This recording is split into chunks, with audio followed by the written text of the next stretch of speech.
BJP party MIM పార్టీలు ఎప్పటికీ పాము ముంగిస్ల తిరిగానే ఫైటింగ్ చేసుకుంటాయి. రెండు పార్టీలకు శంఠం వడది. ఒక పార్టీ పేరు చెప్తే ఇంకో పార్టీలు ఒళ్ళు మండి ఒంటి కాలు మీద లేస్తారు. పానం పోయిన మంచిదే గాని వాళ్ళని లేకుండా చేస్తామన్నట్టు మాట్లాడతారు. మీసాల్ మెలేసుడు, తొడలు కొట్టుడు చేస్తారు. ఫ్యాక్షనిస్ట్ల పగలు పెంచుకునే రెండు పార్టీలు కలిసి పనిచేసుడు జరిగే పనేనా?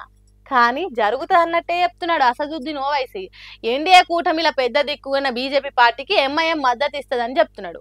అవును, బీజేపీ, జేడీయూ, బీఆర్ రాష్ట్ర ప్రభుత్వానికి ఎంఐఎం పార్టీ ఎమ్మెల్యేల మద్దతు ఇస్తారట. సీమాంచల్ అనే ఏరియాకు న్యాయం చేస్తామంటే ఎంఐఎం పార్టీ 5 ఎమ్మెల్యేలు మీకే సపోర్ట్ చేస్తారన్నాడట.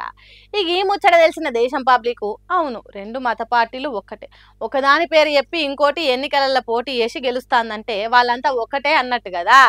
ఇప్పుడు ఎన్డీఏ పార్టీకి ఎంఐఎం మద్దతు ఇస్తామనడుతోని వాళ్ళ దోస్తాన్ని బయటపడ్డది కదా.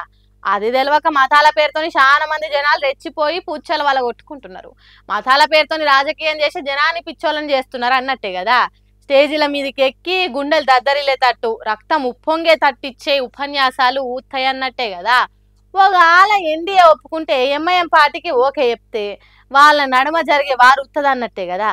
అది తెలియని జనాలు తన్నుకొని చచ్చిపోతున్నారు అన్నట్టే కదా.